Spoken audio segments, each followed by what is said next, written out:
Volata Radio, con Pau Mitjans.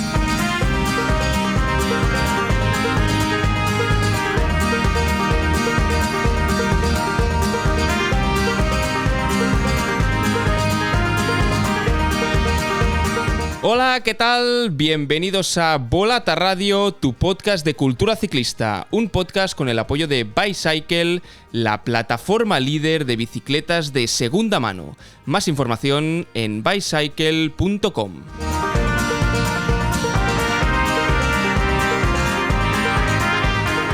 Podríamos decir que estos últimos 30 kilómetros de la Milán-San Remo que vivimos el pasado fin de semana entran directo al podio de las mejores carreras que uno personalmente ha visto jamás, por los corredores, por los ataques, por la emoción, por cómo Pogačar ha vuelto a romper las reglas del juego. En definitiva, ha sido un espectáculo en mayúsculas. Y me atrevería a decir que es la única carrera del año en la que incluso si Pogačar está al 100%, no es capaz de ganar. Y esto son palabras mayores. De hecho, es una Milán-San Remo que creo que pasará a los libros de historia. No solo porque te hace levantarte del sofá, como también le hacía levantar de la silla al propio narrador a Rob Hatch, al narrador de TNT, creo que es ahora. Y es que realmente fueron poco más de 30 minutos dignos de pasar eso, a los anales de la historia de este deporte, y que para aquellos que no estén tan acostumbrados a ver ciclismo es una buena recomendación a hacerlos. La femenina no se quedó corta, con la táctica de Leslie Works a lo Alpecin, con Kopecky cerrando el hueco de Longo Borghini y sirviendo en bandeja la victoria a Lorena Vives. Y es que fue un sábado de esos que, si te gustan el ciclismo, bueno, yo al menos disfruté como un enano.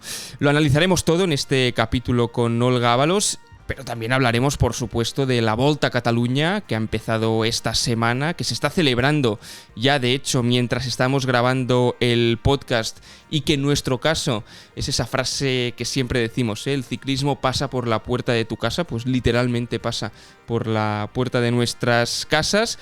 En la combinada hablaremos de la última portada de Volata, otra maravilla, y de la Cross Catalunya con su organizador, Bernat Buch, y cerraremos el capítulo con la pregunta que no podía ser otra de si es el mejor final de la Milán-San Remo que has visto. No de la historia, ya os hemos hecho a veces alguna pregunta así, es si el que tus ojos han visto es el mejor final de Milán-San Remo. Ahora entramos en materia, pero antes los 3 puntos que os recordamos siempre antes de empezar. Si le podéis dar al me gusta del programa y del capítulo en función de la plataforma que uséis para escucharnos, os lo vamos a agradecer muchísimo. Comentar también en Spotify y en iVoox, porque esto nos permite interactuar con vosotros. Seguidnos en redes sociales, @ccvolata en Instagram y en X, y el código de descuento de Bicycle. Si queréis vender vuestra bicicleta o algunos componentes, eso que lo tienes por casa y no sabes qué hacer, en Bicycle lo podéis vender, es súper fácil hacerlo. En el link que encontraréis en las notas del capítulo vais a ver que no tiene pérdida, y con el código VOLATA30 os vais a ahorrar un 30% en la protección del vendedor. Ahora sí, empezamos y saludamos a Olga Ábalos.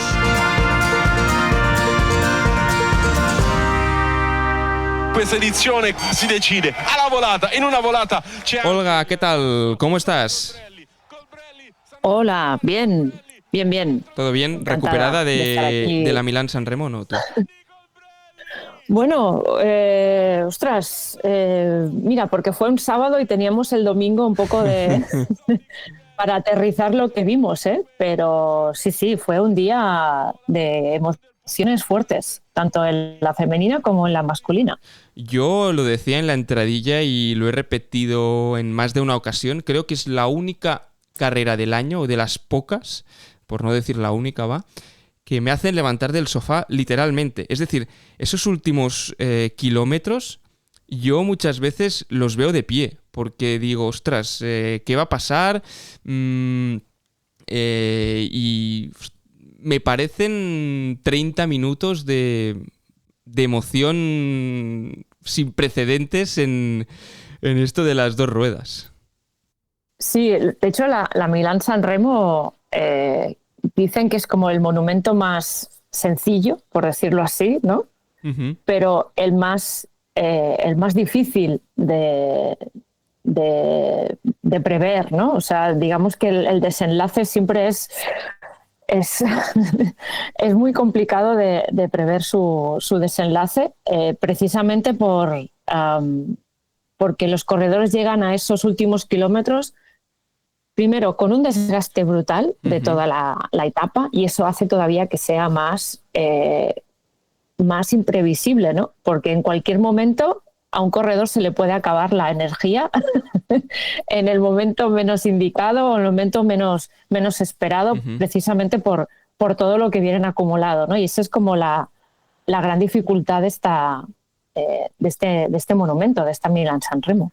Pues venga, pasamos a analizar todo lo que dio de sí tanto la prueba masculina como la prueba femenina. 3. Actualidad.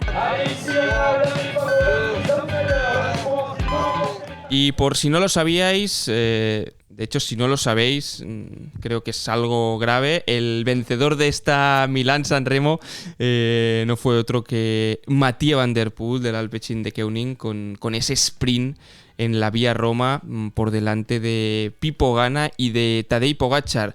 Cuarto quedó un habitual ya en estos finales y no acabando de rematar, como es Michael Matthews, es decir, el sprint de grupo lo ganó Michael Matthews por delante de Caden Groups, que lo veremos en la Volta a Cataluña.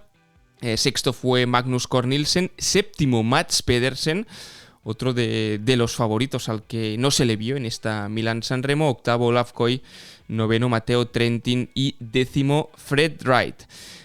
Lo decía Olga, es la frase, ¿no?, que más, o una de las frases que más ha sonado en las últimas semanas, y era un poco, para empezar este análisis, el hecho de la particularidad que tiene esta Milán-San Remo, ¿no? Una carrera que a priori es muy simple, 290 kilómetros, poco más, no sé si llega a 2.000 metros de desnivel positivo, creo que son 1.900 y algo, en función del ciclocomputador que mires, y dos subidas, la Cipressa y el Poggio, que son las que marcan la carrera, y que por eso, ¿no?, que es tan fácil de acabar, pero tan difícil de ganar y tan difícil de prever.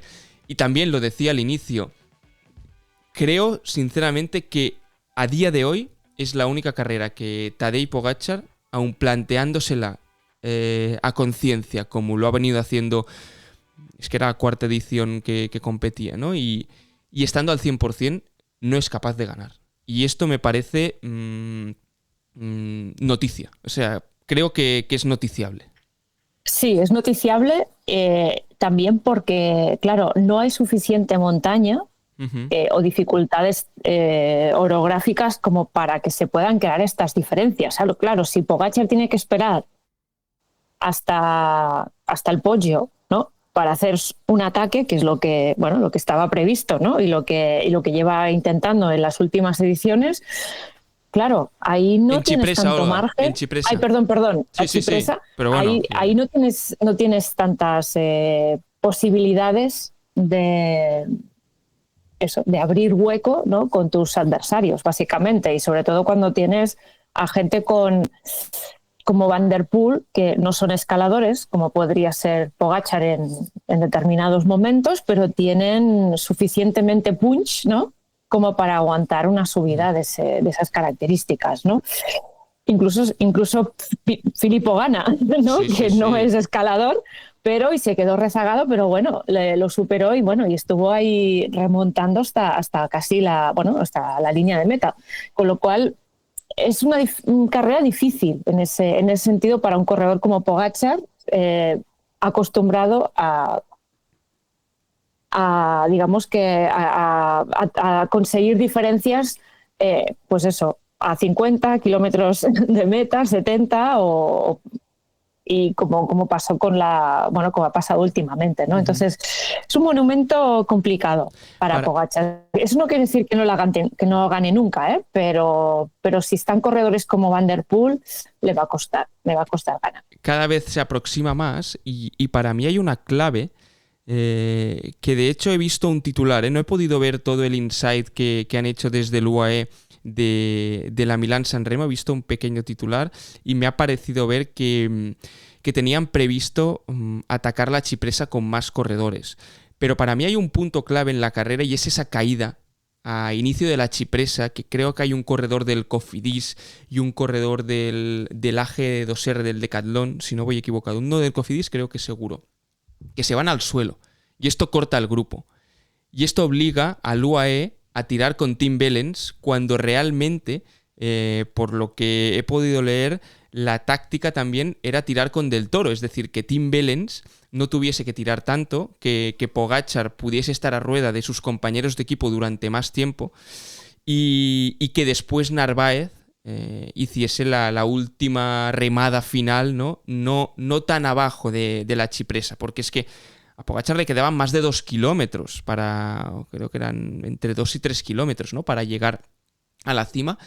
Y aquí te dice mucho de esta carrera, ¿no? De la importancia del posicionamiento, de que llevas 200 kilómetros en las patas prácticamente relajado, entre todas las comillas del mundo, ¿no? Pero no, es decir, relajado en el sentido de que hasta los últimos 50-60 kilómetros no se empieza a luchar como tal por la posición. Sí. Pero llevas 5 horas sin esta tensión. Sí, y efectivamente, bueno, de hecho es la carrera, eso a veces lo hablan algunos corredores, que es una carrera de, vale, no hay mucho desnivel, pero sí que hay mucha tensión. La tensión por la posición constante y de no perder la posición, ¿no? Y eso desgasta, eso tiene un desgaste porque tienes que estar concentrado, tienes que mantener el sitio, de vigilancia constante, ¿no? Dentro de la carrera, que pueden causar, tienen daños colaterales, ¿no? Pues a lo mejor en un momento determinado pues no estás donde tienes que estar porque estás cansadísimo, ¿no? Y no has podido, o eso, hay una caída precisamente por estos momentos de tensión, ¿no? Y de conseguir la posición dentro del pelotón. Claro, es que realmente si tú miras los detalles de Cipressa, son 5,6 kilómetros al 4,1% con rampas máximas del 9% y Pogačar decía, claro, es que me encantaría que la Cipressa fuese de la misma distancia pero con una media del 10%. Claro, ahí es donde realmente podría hacer diferencias, ¿no? Y después el Poggio es más cortito, 3,7 kilómetros al 3,7% con rampas máximas del 8%, y ya nos ha dejado claro una vez más que estos porcentajes, que estas ascensiones no son suficientes para batir a hombres como Van der Poel, como Pipo Gana, porque te aguantan a rueda. Los puedes sacar un puntito de punto, pero después vuelven a reenganchar, ya sea en la bajada, ¿no? Como le pasó a Pipo. Lo que sí que hemos visto esta vez es que Pogačar ha cambiado un poco el devenir de la Milán-San Remo. Hacía mucho que no veíamos, ¿no? En el ciclismo moderno, en el ciclismo de los últimos años, no habíamos visto a corredores marchándose en solitario desde la Cipressa a más de 20 kilómetros de la línea de meta y con 1 minuto respecto al grupo, ¿no? Porque cuando se hace el corte, la pregunta es, ¿pero van a colaborar Gana y Van der Poel? ¿Les interesa colaborar con Pogačar? Y después vimos que sí, ¿no? Que les interesaba colaborar porque al final quedaron por delante del esloveno y llegaron a meta con sobrados de tiempo para poder preparar el sprint. Y hay una imagen que hacen un triángulo, los tres perfectos. Sí. Es un triángulo recto, ¿no? Un triángulo por la izquierda. Creo que va... sé que detrás, cerrando el triángulo, está Pogačar. Pogačar, sí. Quizá por la izquierda debe ir... Creo que por la derecha va Pipo Gana. Por la derecha creo que... Espera, voy a buscarlo. Sí, ya ves. Voy a buscarlo porque lo tenía por aquí Pero, sí, mira, por la un... izquierda va Van der Poel, por la derecha va Ganna, Vale, y justo detrás de Ganna está Pogačar. Pero hacen un triángulo claro. perfecto entre los tres que... Bueno, vigilándose Totalmente. porque... Y el y ataque se Pogačar lanza tenía... a 300 de meta, que Sí, todos decían, y ¿no? Sabíamos que iba a ser un sprint de 300 metros. yo realmente cuando Van der Poel se queda delante de los tres pensaba, ¡buah! Ganna le va a ganar. O sea, Pogačar quizá porque tiene que intentarlo, a lo mejor ataca, ¿no? Porque iba al último. Pero yo realmente creía que Filippo Ganna, aunque llevaba el desgaste, ¿no?, de haber tenido que hacer toda la remontada, quizá tenía bueno, es mucho más sprinter, ¿no?, que Van der Poel, ¿no? Ujú. Y cuando empecé a ver a Van der Poel lanzar el ataque 300 metros, digo, guau, se le va a hacer largo, pero no. Y ahí yo creo que Van der Poel dio todo lo que tenía. O sea, digamos que ahí vimos el límite quizá de Van der Poel a la hora de sprintar y de... Estaba haciendo una serie, Pero una serie dura, ¿eh? una serie dura, digamos. A mí Van der Poel me dio muy Wow. buenas sensaciones durante toda la carrera. No sé, es una percepción mía, pero le vi en todo momento donde tenía que estar, que no se puso en Se la conoce muy bien esta carrera, se la conoce muy bien, Ya, sabe dónde pero estar. Y sí, sí. totalmente, pero Pogačar, que si es otro dices, vale, lo controlo, pero no está tan loco como Pogačar, ni tiene los recursos ni el potencial que tiene Pogačar, ¿no? Pero en Van der Poel en todo momento estuvo tranquilo y mira que Pogačar lo atacó 4 o 5 veces, Yo, siempre a yo rueda. creo que Van der Poel tiene mucha más experiencia en carreras de un día, quizá, ¿no? Sí, Y de sí, clásicas que Pogačar. Y creo que ayer salió el clasicómano Van der Poel. Así creo yo, no sé, desde mi punto de vista. sí, te lo Que compro. es un terreno que él, o sea, yo todavía me acuerdo cuando hace unas temporadas cuando Pogačar ganó el Tour de Flandes, Ujú. que todo el mundo nos quedamos en plan, wow, o sea, Pogačar también puede ganar el Tour de Flandes, ¿no? ¿Qué está pasando aquí, ¿no? El Tour de Francia y el Tour de Flandes. Y en el post que hizo Pogačar en Instagram hay un comentario del propio Van der Poel diciéndole, por favor, o sea, limítate a hacer grandes vueltas, como diciendo, déjanos a los clasicómonos que al menos podamos tener las clásicas en paz, ¿no? Algo así. Y ese comentario fue como era medio en broma, obviamente era broma, pero medio en serio, diciendo, este es mi territorio, ¿no? Pogačar, este es mi territorio. Y de Y hecho creo que ahora se han vuelto a tutear, por Instagram, mira. porque se llevan bien. Creo que Van der Poel le ha puesto algo así como a ver si el año que viene hacemos la chipresa en 8 minutos en vez de Vale, 9, bueno. ¿no? Y también había una conversación muy buena de los dos, que corre por redes, si la podéis recuperar, entre Van der Poel y Pogačar, que uno le dice, estaba a punto de soltarte o de petar, y comentan, ¿no? Un momento Sí. de la carrera. Y es que realmente se llevan bien, y esto también es bonito de ver. Pero lo que decía, creo que Van der Poel dominó en todo momento a Pogačar. A Pogačar en alguna ocasión se le vio un poco a la desesperada, ¿no? Cuando lanza 3, 4 ataques en el podio, porque no tiene otra, ¿eh? Es decir, no estoy diciendo es que no tiene otra. que lo hiciese mal, sino que al final Van der Poel secó muy bien sus ataques e incluso se permitió el lujo de atacar arriba en el podio, que es el único ataque que lanza total. antes del sprint, y saca de Y- punto a Pogačar, porque Pogačar le Sí, tiene que ¿no? cerrar. Y hay otra imagen que no sé si es la chipresa o el podio, pero no lo tengo muy claro, en el que justo hay un ataque de Pogačar, ¿no? Que Van der Poel está recogiendo un bidón de Sí, un auxiliar buenísimo, sí. y pienso, wow, en ese punto, pero es que igualmente lo pilla, ¿no? Sí. Este es un gran momento también de Total. cómo... pero eso es estrategia, eso es haber sabido guardar las fuerzas necesarias, ¿no? Durante toda la carrera, y eso seguramente es un acierto del equipo de haber sabido proteger bien a Van der Poel durante toda la carrera para que pueda hacer Ujú. esto. en los últimos kilómetros. Este bidón me recordó al que cogió Pogačar, no sé si era en Plateau de Bel, creo, cuando iba con Vingegaard subiendo, que Vingegaard iba tirando también. Coge un bidón subiendo a no sé cuántos vatios y lo coge como si nada y cerrando el hueco.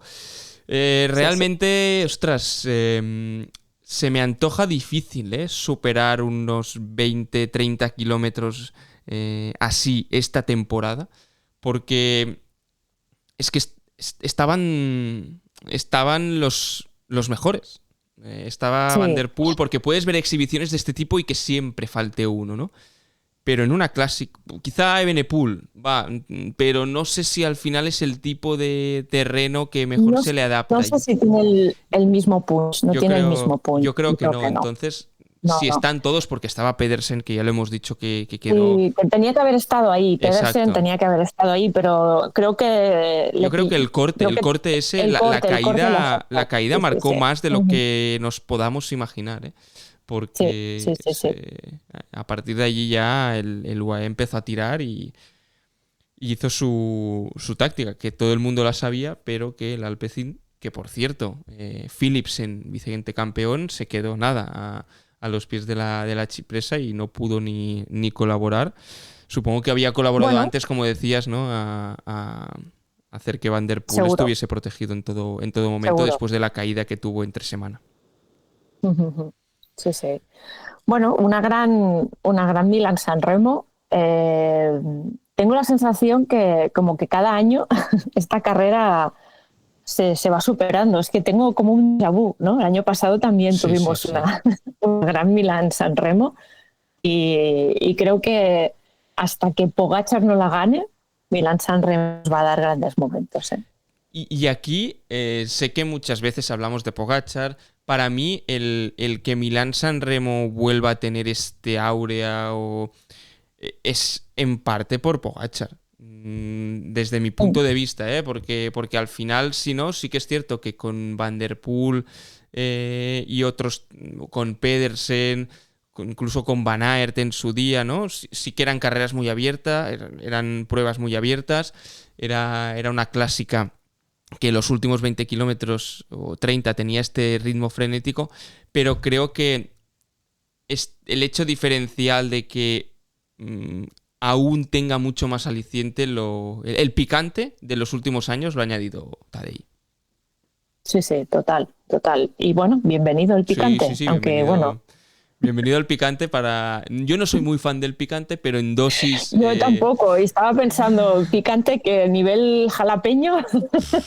No sé, mira, aquí en la oficina el otro día trajeron un aceite picante que probé con medio dedo, toda la tarde la boca me ardía y lo odio, lo odio, pero bueno, Pogačar ha puesto un poquito de picante, este picante que a veces apetece. Cayena, picante cayena. Exacto, cayena. Mira, una buena definición para Pogačar. De la masculina pasaremos a la femenina, porque llevamos 20 minutos ya hablando de la Milán-San Remo. Mira, lo mismo que tardaron desde la chipresa hasta meta, más o menos ahí estamos.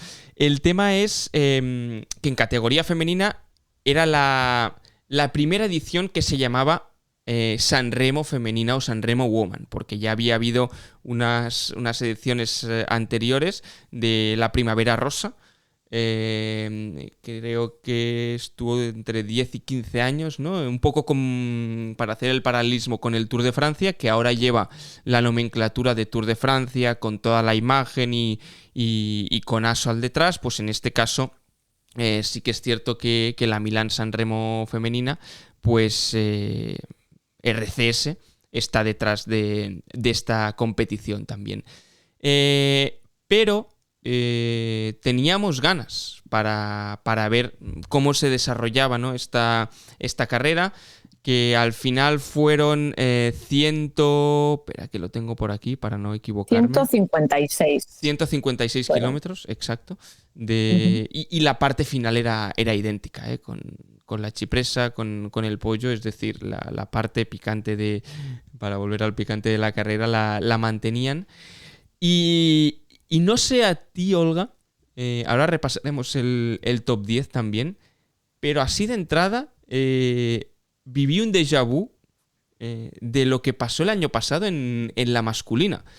Con todos los respetos, pero ostras, me recordó mucho los roles que jugaron, en este caso, Lorena Vives y Lotte Kopecky. Una Lotte Kopecky que debutaba este año porque aún no había competido en Milán-San Remo, que iba con el maillot de campeona del mundo, que a priori es una prueba que le va al dedillo, ¿no?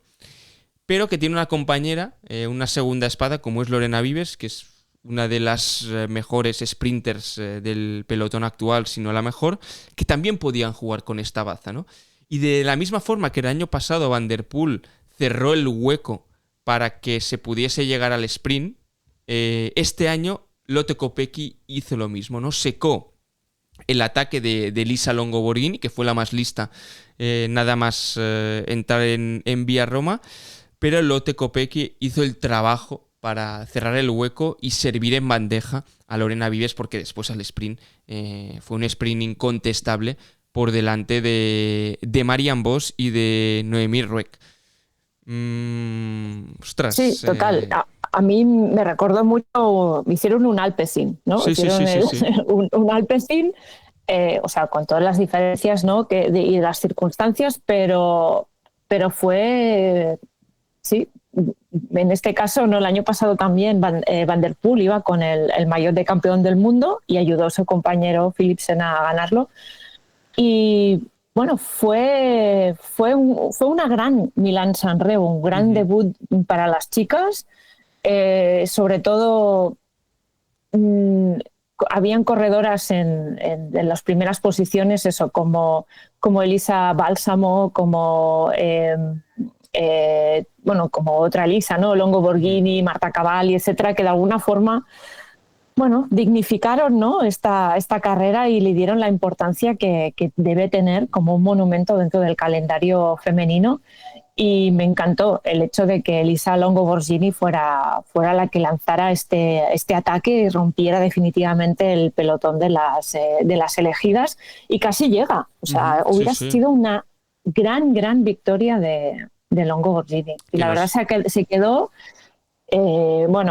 muy cerca, y luego cuando en las declaraciones posteriores, ¿no? Decía, bueno, ahora he aprendido, porque también era la primera vez que corrían, ¿no? esta carrera, ahora ya he aprendido y el año que viene no me van a pillar. Como que hay que aprender a correr también, ¿no? La Milán-San Remo, ¿no? En este sentido.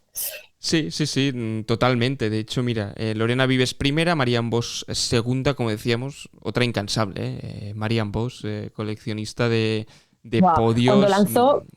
Cuando lanzó el sprint, yo de hecho quería que ganara Marianne Vos, porque, no sé, como que tengo ganas de, antes de que se retire, que vaya como ganando todo lo que no ha podido ganar o que no existía cuando ella empezó, ¿no? a correr.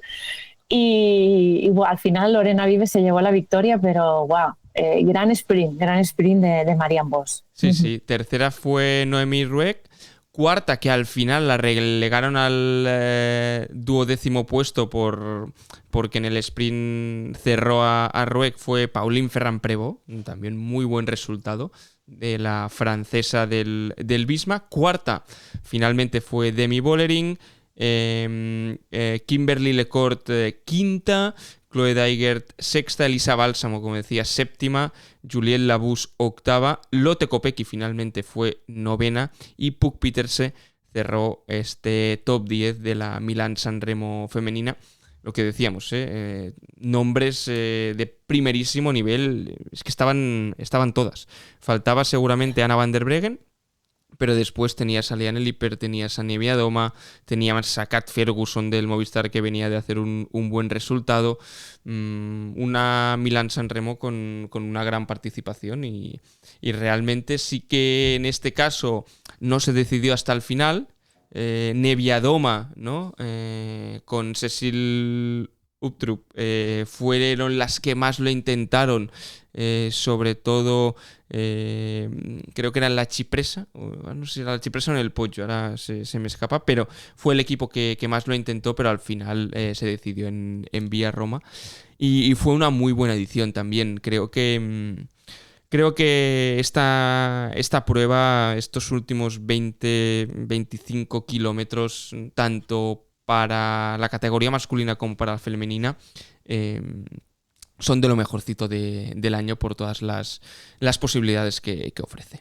Sí, sí, ha sido una gran carrera con una gran participación y también destacar el papel de Mavi García, también muy atenta durante toda la carrera, y también Anne Santesteban, que bueno, aunque llegó a un minuto 20, a varios minutos, ¿no?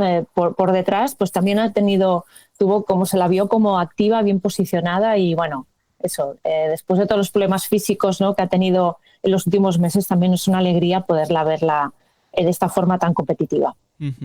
Pues con esto cerraremos el análisis de Milán-San Remo. Creo que ha sido extenso y en la pregunta final vamos a hacer la última pincelada. Ya os la repetíamos al inicio, ya podéis ir respondiendo. Y pasamos a hablar. Yo ya tengo la respuesta. Sí, tú ya la tienes, ¿eh? Yo también la tengo. Sí, claro. Creo que es bastante. Ver, pero vamos a aguantar, ¿no? Vamos a aguantar hasta el final. Sí. Pero bueno, que aquí vamos a mostrar nuestras cartas de la edad que tenemos, básicamente. Perfecto. Pasamos a hablar de Volta a Catalunya, Olga, ¿te parece? Venga.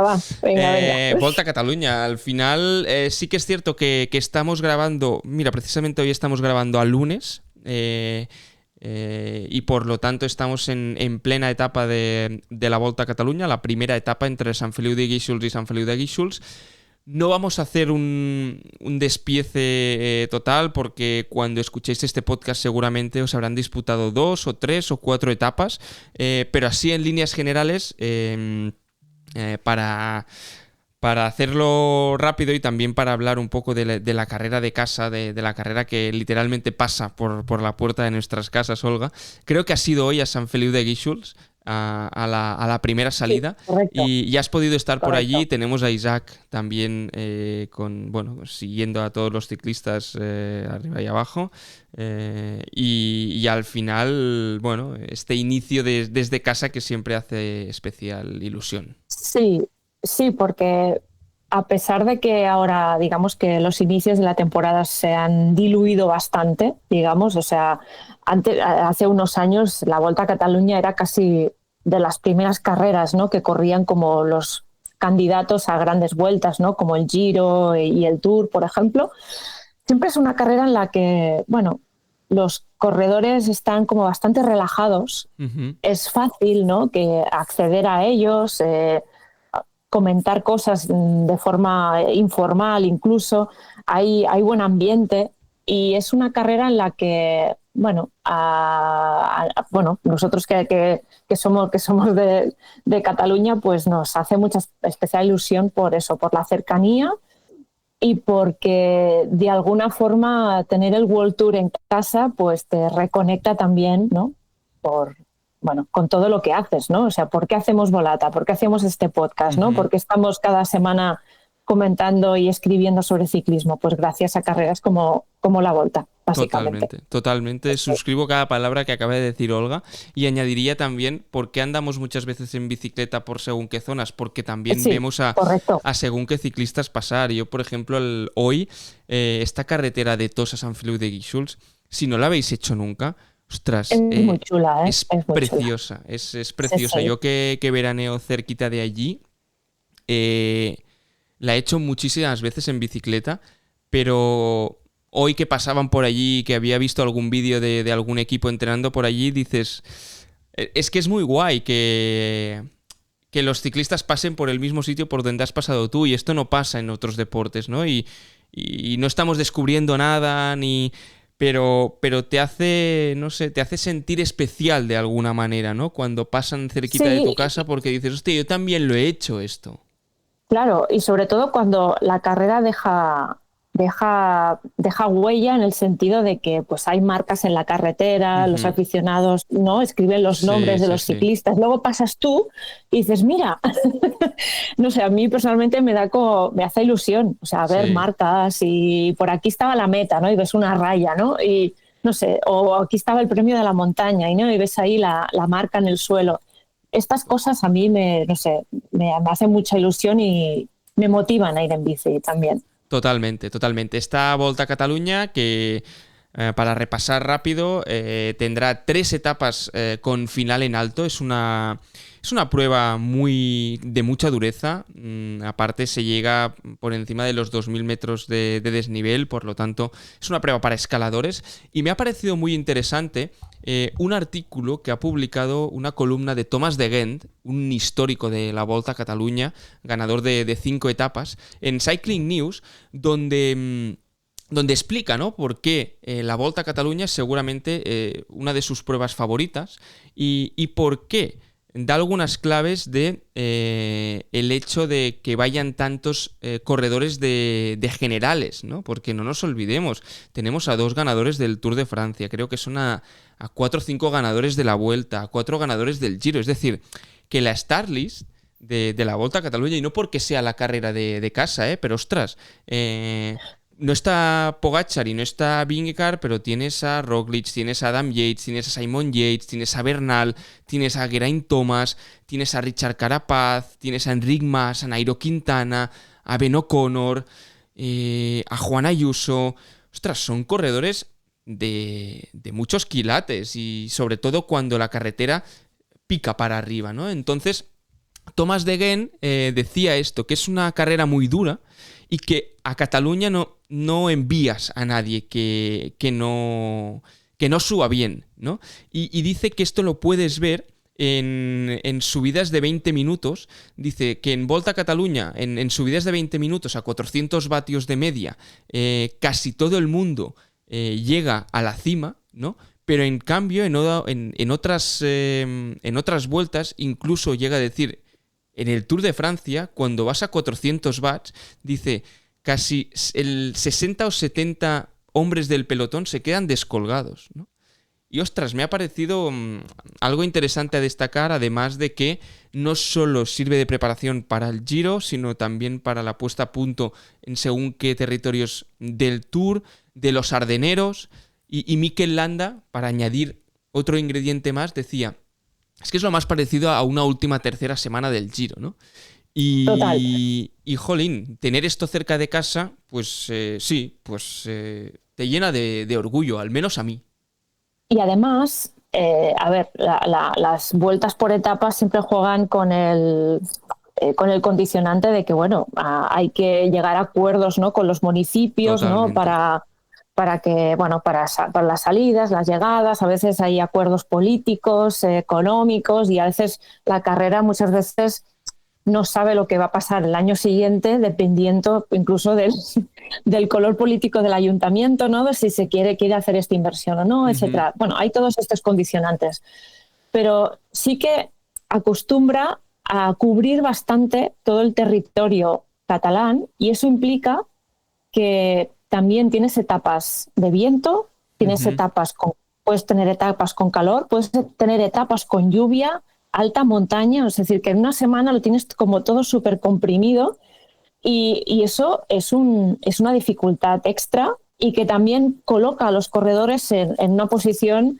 de tener que exprimirse y de superar diferentes circunstancias, ¿no?, en tan pocos días, ¿no? Porque hoy tendrán una carrera, hoy lunes que estamos grabando, en la que podrán ir casi de corto, aunque bueno, hay algunas lluvias puntuales porque sigue lloviendo en Cataluña, pero cuando suben a la Molina es que van a tener que será una etapa de alta montaña, se van a encontrar nieve, o sea, ¿no? Y es que esta etapa literalmente va del mar a la montaña.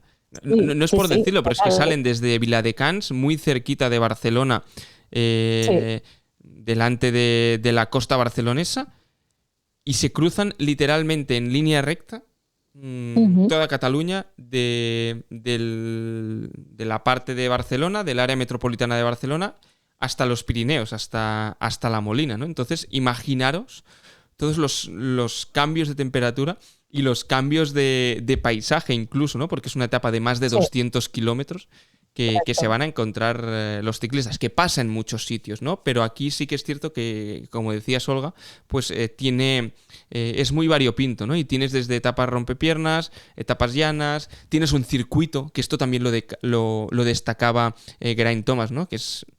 no es tan típico tener un circuito de 6 vueltas de la dureza que tiene Montjuïc el último día, ¿no? Que este año se ha tenido que ver reducida. Esa etapa de la sí, y esa etapa de la Molina, no es por nada, pero pasa por delante de mi casa. Por Terrassa, exacto. Terrassa, que yo soy de Terrassa, y pasa por delante de mi casa y pasa por mi puerto favorito de toda la vida, que es el Coll d'Estanalles, que es como el puerto donde, bueno, mi puerto, ¿no? Pues bueno, mi puerto y de mucha gente de la zona del Vallès. También pero bueno, que es uno de los puertos de Abel Balderston. Por cierto, Abel Balderston, que el otro día estuvimos en Terrassa, próximamente vais a poder escuchar la entrevista que le hicimos al líder del Caja Rural en esta Volta a Catalunya, y os dejaremos la entrevista próximamente para que la podáis escuchar, una entrevista previa, y también intentaremos hablar con él después de la Volta a Catalunya para tener este contraste de cuáles eran sus impresiones antes y después de la Volta.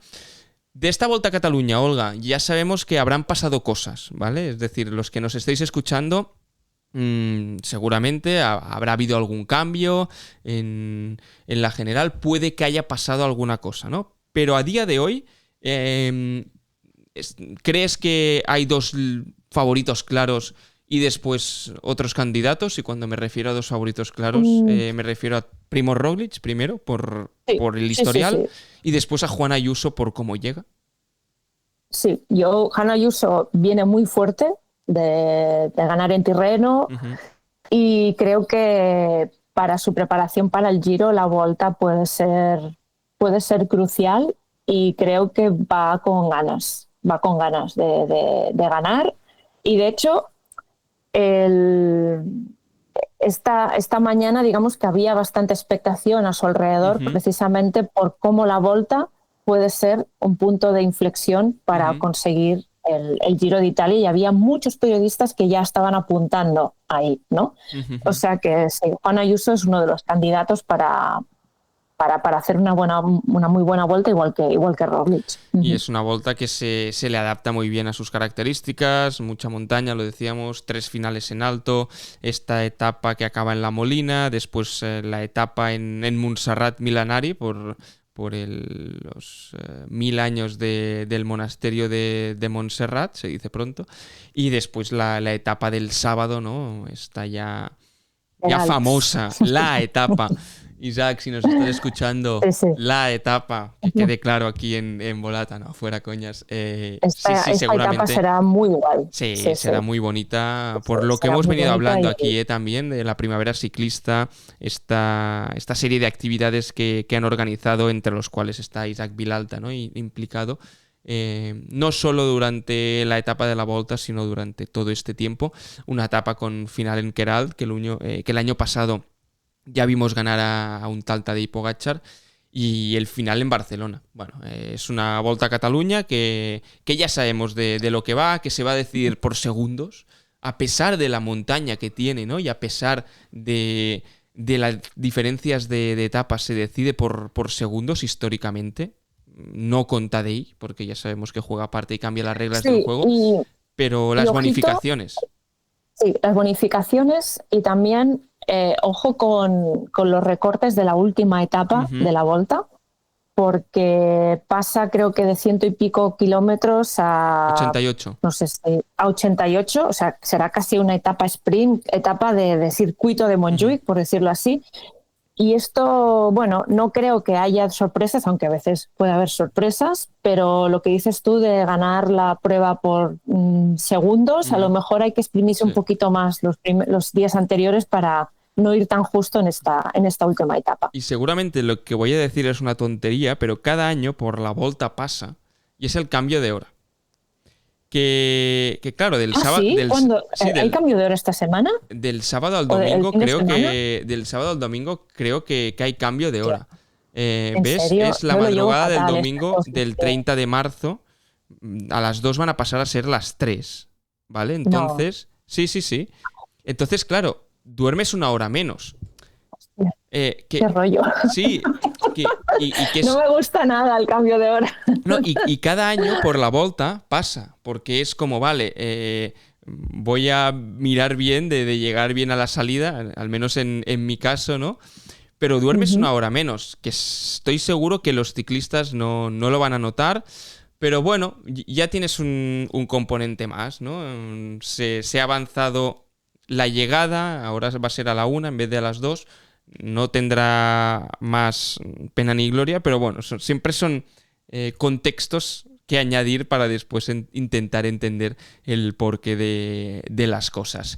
De la Volta a Cataluña ya la hemos peinado un poquito, y antes de pasar a la combinada, nada, comentaros también, y a raíz de lo que decía Thomas Degen en este artículo, que os digo que me ha gustado bastante, decían, ostras, es que en Bélgica la Volta a Cataluña no se vivía mucho, no la tenían en mucha consideración hasta hace poquitos años, ¿no? Desde que gana Remco, sobre todo, y el motivo principal, y es un motivo entendible y de peso, es que también se están disputando clásicas estos días. Es decir, durante el transcurso de la Volta se va a disputar la Bru de Pan, la E3 y la Gante-Wevelgem.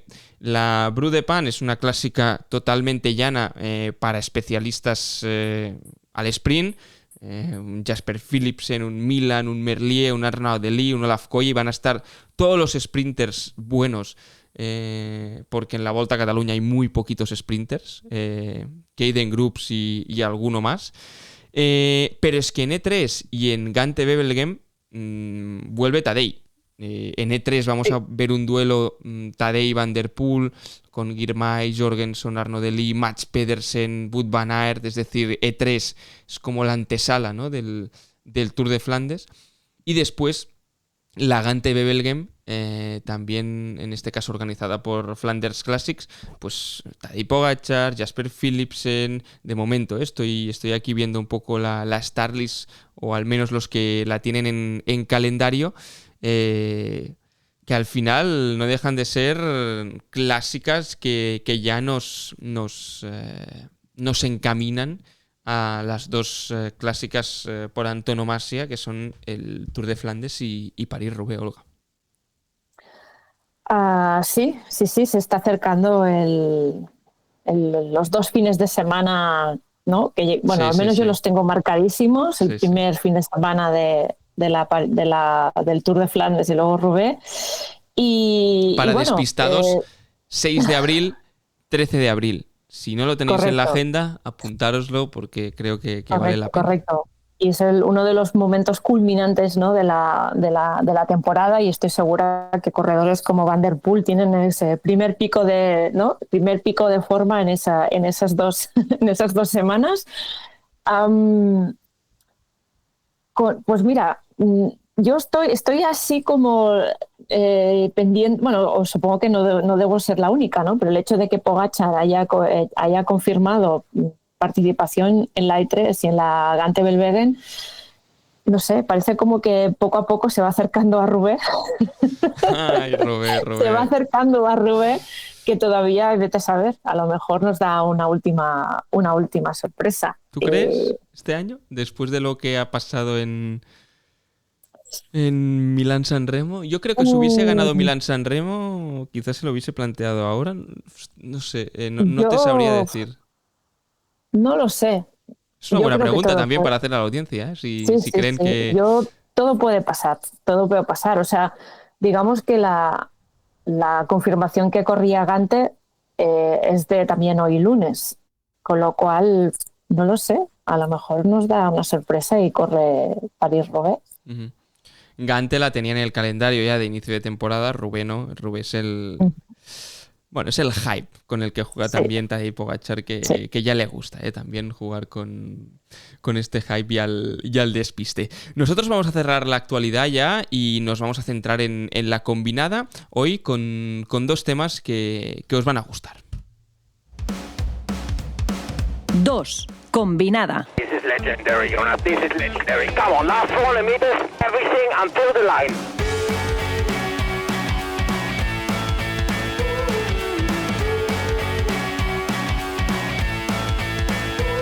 Venga, entramos en territorio combinada. Ya sabéis que este podcast, que Volata Radio, es en parte gracias también a la colaboración de Bicycle, esta página web donde si queréis vender vuestra bicicleta o algunos componentes es súper sencillo. Accedéis a ella a través del link que vais a encontrar en las notas del capítulo. Allí tendréis toda la información. Subís vuestra bicicleta, vuestros componentes y además si añadís el código Volata30 pues os vais a ahorrar un 30% en la protección del vendedor. Y lo que decíamos, que tener a un compañero de viaje como Bicycle nos permite seguir creciendo en el podcast y seguir haciendo contenido de este que tanto nos gusta, ir a los sitios, entrevistar a personajes del mundo del ciclismo y hacer estos podcasts de actualidad que os traemos cada 2 semanas. En la combinada, lo primero de todo, tenemos nueva revista, Olga. Entonces aquí sí, hay que vender la revista, obviamente, porque seamos el podcast oficial de Volata, que también, sino porque ya solo por la portada creo que vale muchísimo la pena. Esta última portada muy roja, es decir, muy un roja. predominio del rojo en la portada, pero con unos detalles que hay que fijarse, ¿no? De esos numeritos que aparecen, que es un poco de lo que va la portada y de lo que va la revista. Cuéntanos un poco cómo se hizo la portada. Mira, es la portada buscábamos una manera de representar el concepto números, que es así como muy, muy, muy general y muy amplio, de una forma que fuera atractiva y la forma quizá más evidente, ¿no? Con la que podíamos jugar más gráficamente, más allá de poder hacer, no sé, infografías o alguna cosa parecida, es jugar con los dorsales, ¿no? Los dorsales es, digamos, es algo que llevan incluido, ¿no? Los ciclistas cuando hacen una competición y es es algo con lo que tienen que convivir, ¿no? Muchos ciclistas, ¿no? Tener tu dorsal, ya sea en todas las categorías, ¿no? Ya sea amateur o ya sea en profesionales. Y entonces el mundo del dorsal pues también da bastante juego y por eso hemos intentado representarlo en esta portada, en la que es como casi hacemos zoom in encima de un pelotón y vemos todos los dorsales, y con alguna particularidad, ¿no? O sea, por ejemplo, pues el número 13, que se acostumbra a poner del revés, ¿no? Por si da mala suerte, pues también lo tenemos representado ahí. Y es un poco la relación que también tiene el corredor con el dorsal, ¿no? Y el hecho de, bueno, toda esa...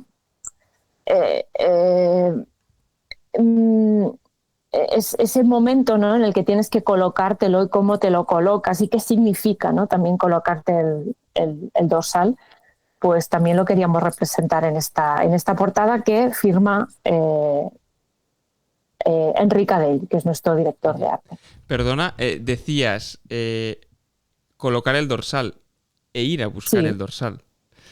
Que Luis Ángel Maté en la entrevista que le hicimos, ¿no? Decía, ostras, sí. Hablaba del dorsal, me he dado cuenta del tiempo que hacía que no recogía yo el dorsal.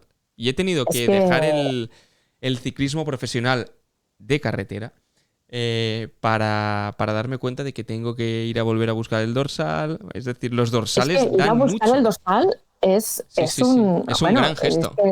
Es un gran gesto, ¿no? Y cuando haces una cicloturista tienes que ir el día antes, ¿no? Y el hecho de ir a buscar el dorsal es como, bueno, esto ya va en serio, ¿no? Recoger tu bolsita, o incluso cuando eres aficionado y haces una competición, pues tienes que, pues te tienes que inscribir, ¿no? Y tienes que ir a firmar y te dan el dorsal de ese día, ¿no? Totalmente. Bueno, pues es un ritual que tiene muchos condicionantes. Y en Volata, desde la portada de Volata, un homenaje también a los dorsales y a este ritual del dorsal. Y precisamente hablando de recoger dorsales, también en esta combinada queríamos hablar de una prueba amateur, se llama Across Catalunya, de la cual somos medio oficial.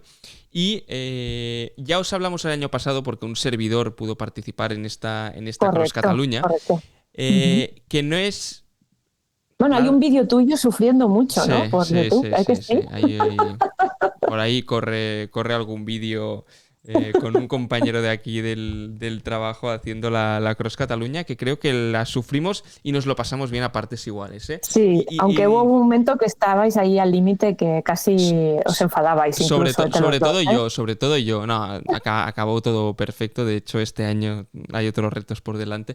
Pero es parte del proceso y me gusta mucho lo que hacen, lo que usan en la página web del evento y también en su Instagram, que es A Short Gravel Grinder Adventure. Y ponen short entre comillas, corta, porque realmente son casi 400 kilómetros y 10.000 metros de desnivel positivo, que es conectar Viella, uno de los puntos más altos de Cataluña, con el mar, ¿no? Es decir, hacer toda esta aventura, como decíamos, de unos 400 kilómetros que yo el año pasado tuve el placer de hacer y realmente está muy bien para iniciarse al gravel de larga distancia, ¿no? A la ultradistancia, porque sí que es cierto que es tiempo, obviamente son 400 kilómetros, que lo puedes hacer en 2 días, nosotros en nuestro caso dormimos por el camino, pero que solo pasas una noche. Es decir, y puedes parar, son estas, dicen 42 horas, pero que al final, bueno, pues cada uno se las adapta como puede, ¿no? Y para ser la primera, creo que es una muy buena toma de contacto y este año celebran la segunda edición. No sé si has hecho algo así, Olga, si se te apetecería hacer algo así, pero si no lo has hecho, te lo recomiendo mucho. No, o sea, de una tirada no he hecho nunca tantos kilómetros. Nosotros pero paramos, sí que no fue de una tirada, bueno. Paramos a dormir 4 o 5 horas en Goswell porque llovía mucho y dijimos, como también vamos grabando, vamos a descansar claro. un poquito. No, todavía no me he lanzado a hacer este tipo de aventuras porque me da como, no sé, tengo como muy... No sé, me da como reparo el hecho de la noche, de dormir, ¿no? Esto es lo que me frena un poco, aunque supongo que cuando lo haces una vez ya rompes, ¿no?, los miedos que puedas tener en ese momento y bueno, y a partir de ahí pues a lo mejor ya te lanzas a hacer otras cosas de más kilometraje, ¿eh? Pero bueno, no sé, lo tengo ahí pendiente de lanzarme. A mí y es lo que me cierto encanta es ir de punto A a punto B y de vivir este espíritu de aventura, ¿no? Que lo puedes encontrar de muchas maneras, pero ostras, tiene algo que no tiene... Y al no ser 100% competitivo tampoco, porque no hay un ganador como tal, bueno, si quieres ir a hacer primero, pues vas a hacer primero. Pero al no tener esta parte de competitividad que en otros casos sí que me gusta, pero que en este caso es más eso, ir de punto A a punto B, ¿no? Y es muy chulo y para iniciarse creo que es una buena aventura. ¿Te parece si escuchamos a Bernat, que nos cuente un poquito qué se espera de esta segunda edición de la Cross Catalunya? Es el director y organizador de este evento. Lo escuchamos. Across Catalunya vuelve con la misma esencia que el 2024, pero sí que aplicando algunas mejoras que ya detectamos durante la celebración de la edición del año pasado. Mantenemos, por supuesto, la logística de viajar todos juntos el día previo al evento, desde Santa Susana hasta Viella, porque creemos que es una manera única de hacer comunidad, hacer familia, se crean unos vínculos muy, muy fuertes debido también un poco a los nervios, a la tensión que se respira en el grupo por el evento. Y esto creemos que es una cosa muy bonita y que crea unos lazos que duran incluso durante el evento, durante esos días y a futuro también, y lo sabemos por la experiencia del año pasado. Esto sigue igual, el recorrido dejamos el mismo porque creemos que es perfecto, que fluye y que además el año pasado éramos poquitos y creemos que mucha gente debe descubrir este recorrido, por lo que, a no ser que tengamos que cambiar alguna cosa por temas de climatología o algún ente público que nos lo pida, que esto siempre puede ser hasta última hora, pues seguirá el mismo recorrido. El cambio más importante, y que decidimos tan buen punto acabamos la edición de 2024, es que este año pondríamos como un checkpoint en la zona donde los participantes pasan la primera noche, más o menos en esa zona. Es donde desde la organización recomendamos descansar, y ahí estaremos nosotros como un punto de control a medio camino para tener un poco más de control, y por si alguien necesita alguna cosa, aunque sea autosuficiencia, pues tener un poco más de cercanía a los participantes, y también para generar pues más historias, más contenido, que al final también nos interesa a nosotros. Tendremos también un equipo de soporte mecánico antes de la salida, el mismo viernes por la mañana, que eso es una cosa nueva que año pasado no teníamos. Es una empresa local de Viella que se puso en contacto con nosotros para ofrecernos ese servicio, así que genial. Y por el resto de cosas seguimos con la experiencia tal como se pensó en un inicio.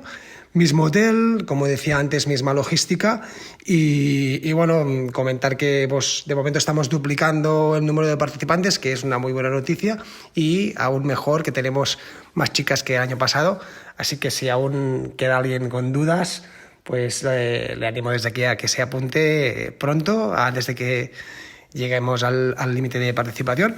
Y nada, nos vemos el próximo 16 y 17 de mayo en Viella. Y nos decía Bernat, que bueno, que al final esta segunda edición, con los participantes que va a tener, lo decíamos, saliendo de Viella, llegando hasta Santa Susana.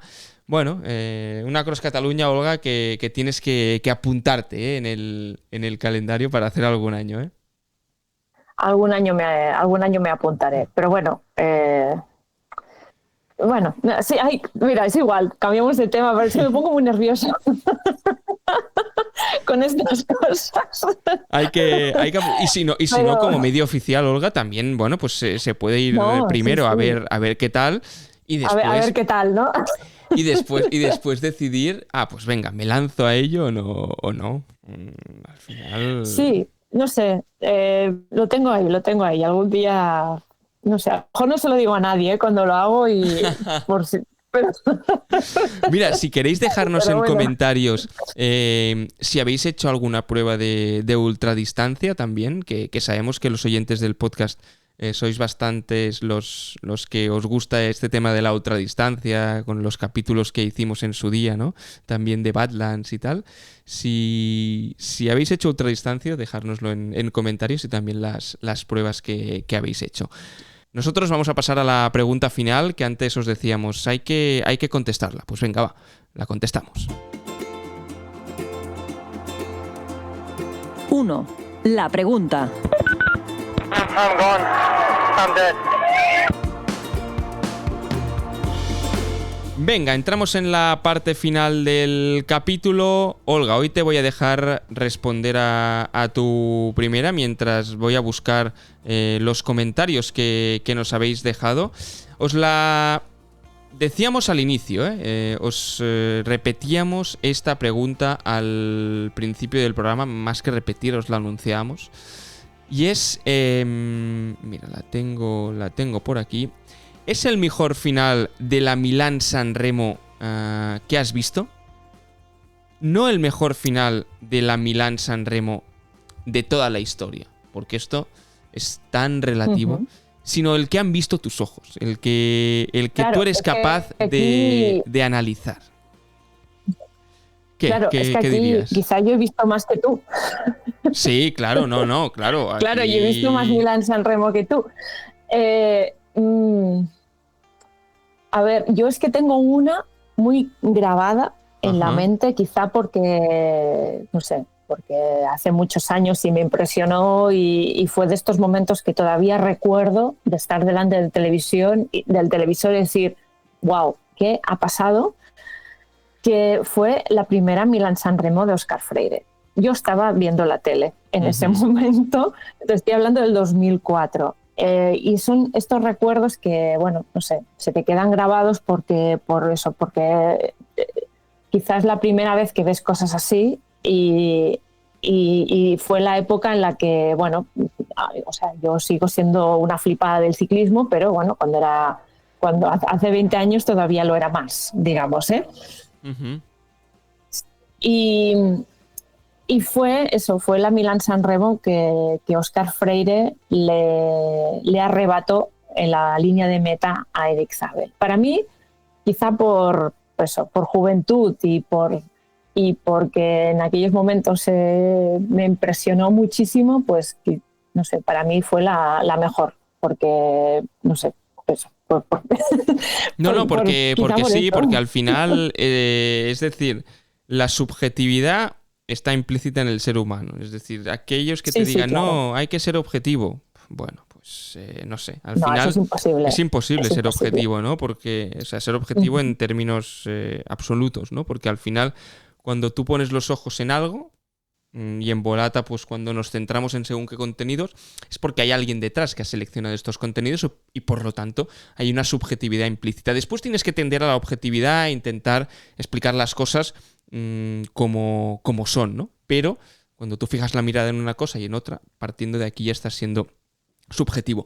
Pero en todo caso, creo que es súper válida la reflexión que haces, Olga, y súper acertada, porque por mucho que hayamos visto el espectáculo que hemos visto, el sentimiento de, no sé si de pertenencia o el sentimiento de con un tiempo pasado, con algo que te transporta a algo personal, es lo que hace que algo sea mejor o peor, ¿no? Y en este caso, sí. Totalmente. No, o sea, digamos que son dos Milán-San Remo totalmente distintas, ¿no? Una se llegó al sprint y la de este año no. Bueno, sprint de 3, ¿no? Digamos, sí. Pero no un sprint masivo. Pero sí también es es lo que decías, es la conexión personal que tienes con determinados momentos de tu vida o determinados recuerdos, ¿no?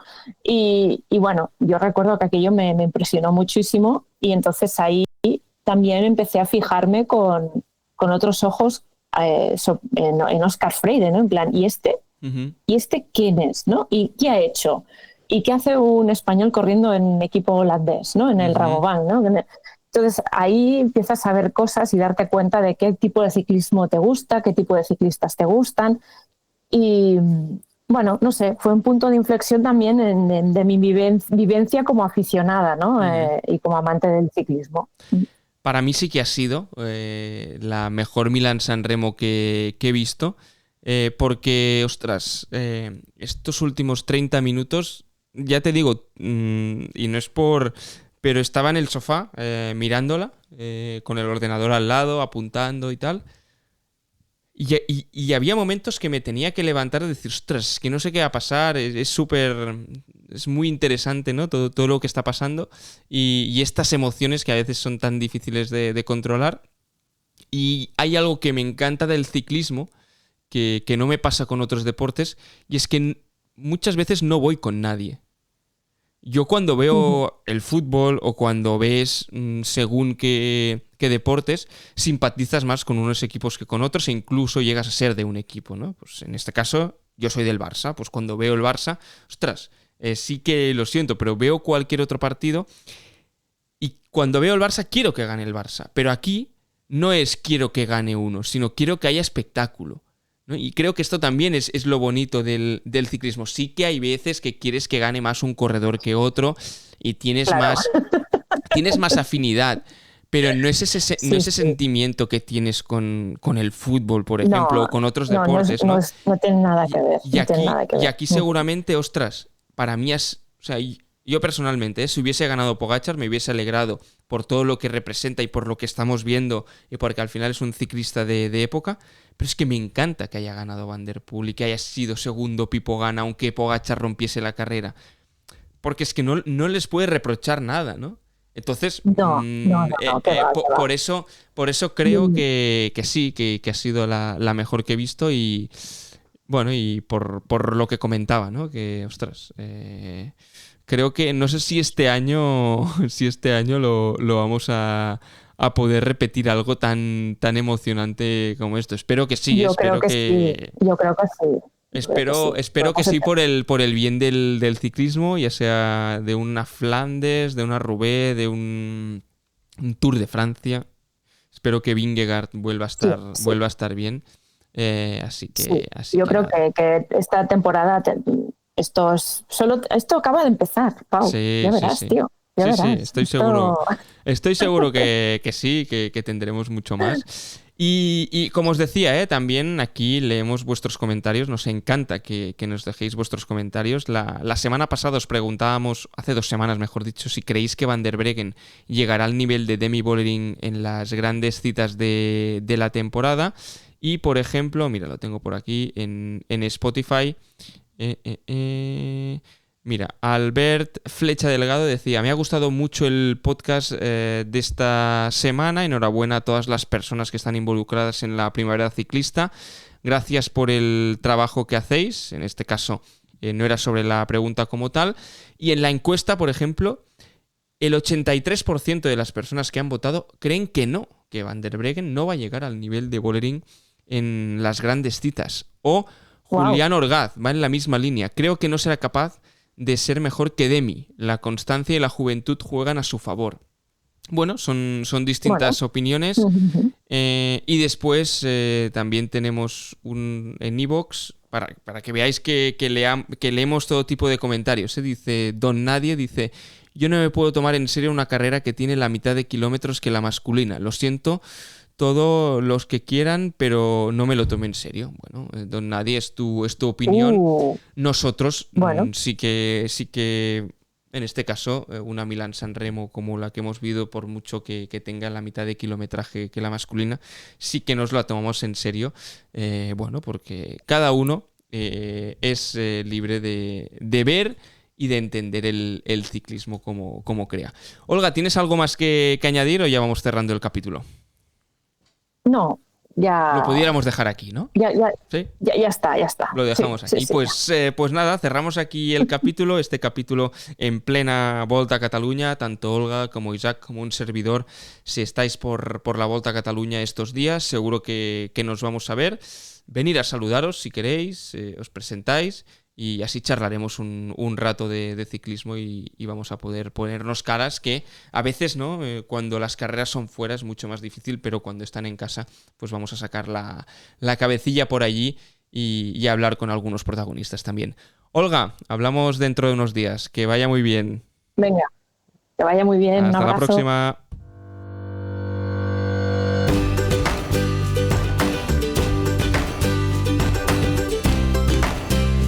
Volata Radio, tu podcast de cultura ciclista.